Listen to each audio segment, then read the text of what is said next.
ক্রিকেটের উন্নতির কথা বলছে তারা, উন্নয়নের জন্য কোনো লক্ষণই আমি কোথাও দেখছি না। নাজমুল হাসান পাপন আওয়ামী লীগ শাসনামলে টানা এক যুগ ছিলেন বাংলাদেশ ক্রিকেট বোর্ডের সভাপতি। শেখ হাসিনার পতনের সময় ছিলেন সরকারের ক্রীড়ামন্ত্রী। সব মিলিয়ে 15 বছর ধরে ক্রীড়াঙ্গনে প্রবল প্রতাপশালী হয়ে উঠেছিলেন তিনি।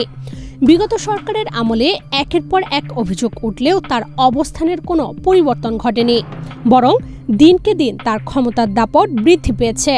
সবসময় থেকেছেন প্রধানমন্ত্রী শেখ হাসিনা ছত্রছায়ায়।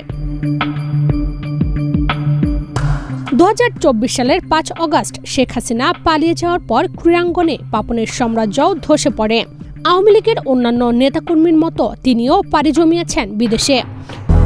200-র বেশি সার্ভিস ও ফিচারে লেনদেনের সব বিকাশ অ্যাপে সম্ভব। সাবেক রাষ্ট্রপতি জিল্লুর রহমানের ছেলে পাপন বর্তমানে যুক্তরাজ্যে অবস্থান করছেন বলে জানা গিয়েছিল আগেই। লন্ডনের রাস্তায় বসে আইসক্রিম খাওয়ার ছবির মাধ্যমে আবারও আলোচনায় আওয়ামী লীগ সরকারের প্রভাবশালী এই মন্ত্রী। লন্ডনের রাস্তায় বসে পাপনের আইসক্রিম খাওয়ার ছবিটি ফেসবুকে পোস্ট করেছেন প্রবাসী সাংবাদিক জাওয়াত নির্ঝর। ফেসবুক পোস্টে তিনি লিখেছেন, লন্ডনের অভিজাত এলাকা বন্ড স্ট্রিটে বসে আইসক্রিম খাচ্ছেন ক্রিকেট বোর্ড, বিসিবির সাবেক সভাপতি এবং আওয়ামী লীগের সাবেক এমপি নাজমুল হাসান পাপন। প্রাইমার্ক থেকে ব্যাগ ভরে শপিং করেছেন। যারা এখন ক্ষমতায় আছেন তারা এসব ছবি দেখে শিক্ষা নিয়েন। ক্ষমতায় না থাকলে পাপনের মতো একা হয়ে যাইতে হয়। টাহাটুহা যতই থাকুক না কেন প্রাইমার্কে গিয়ে শপিং করা লাগে। একসময় গাড়িবহর নেতাকর্মী নিয়ে চলাফেরা করা এই নেতার একাকী বসে আইসক্রিম খাওয়ার ছবিতে নানামুখী প্রতিক্রিয়া জানিয়েছেন নেটিজেনরা। কেউ কেউ বলেছেন ক্ষমতার দম্ভ চিরকাল স্থায়ী নয়, আবার কেউ বলেছেন কর্মের ফল। 2024 সালের গণ অভ্যুত্থানের পর গা ঢাকা দেন বিসিবির সাবেক সভাপতি পাপন। 5 অগাস্টের পর থেকে তাকে অনলাইনে বা প্রকাশ্য কোনো কর্মসূচিতে দেখা যায়নি। এবছরের শুরুতে লন্ডনের ব্যস্ততম সুপার শপ সেন্সবেরির অ্যাজওয়্যার শাখায় তাকে প্রথম প্রকাশ্যে দেখা যায়। সে সময় এক প্রবাসী তার সঙ্গে সেলফি তুলে পোস্ট করলে নাজমুল হাসান পাপনের অবস্থান স্পষ্ট হয়। জানা যায়, গত বছরের মাঝামাঝি সময় থেকে বাংলাদেশের কোনো ব্যাংক কার্ড কার্যকর নেই নাজমুল হাসান পাপনের।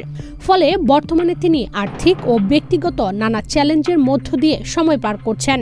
লন্ডনে তিনি কয়েকবার বাসা পরিবর্তন করেছেন এবং এমন এলাকায় বসবাস করছেন যেখানে বাংলাদেশি কমিউনিটির উপস্থিতি তুলনামূলক কম। নাজমুল হাসান পাপন 2009 থেকে 2024 সাল পর্যন্ত টানা 4 মেয়াদে কিশোরগঞ্জ 6 আসন থেকে আওয়ামী লীগের সংসদ সদস্য ছিলেন। পারিবারিকভাবেই তিনি রাজনৈতিক আবহে বেড়ে উঠেছেন। তার বাবা জিল্লুর রহমান ছিলেন বাংলাদেশের রাষ্ট্রপতি এবং মা আইভি রহমান ছিলেন আওয়ামী লীগের একজন রাজনীতিবিদ। 2013 সালের অক্টোবরে নাজমুল হাসান বাংলাদেশ ক্রিকেট বোর্ডের সভাপতি নির্বাচিত হন। 2021 সালে তিনি টানা তৃতীয়বারের মতো বোর্ডের সভাপতি নির্বাচিত হন। একই সঙ্গে বেক্সিমকো ফার্মাসিউটিক্যাল লিমিটেড এবং শাইনপুকুর সিরামিক্স লিমিটেডের ব্যবস্থাপনা পরিচালক এবং বেক্সিমকো গ্রুপের একজন পরিচালকের দায়িত্ব পালন করেছেন পাপন। সেই সাথে প্রায় 1 দশক আবাহনী ক্লাবের সভাপতিও ছিলেন। সরকার পতনের পর বিসিবির সাবেক সভাপতি নাজমুল হাসান পাপনের বিরুদ্ধে জ্ঞাত আয় বহির্ভূত সম্পদ অর্জন ও ঘুষ দুর্নীতির মাধ্যমে অর্জিত 742.73 কোটি টাকার সন্দেহজনক লেনদেনের অপরাধে মানি লন্ডারিং প্রতিরোধ আইনে মামলা করা হয়েছে। ইশরাত চৈতি, বাংলাদেশ প্রতিদিন।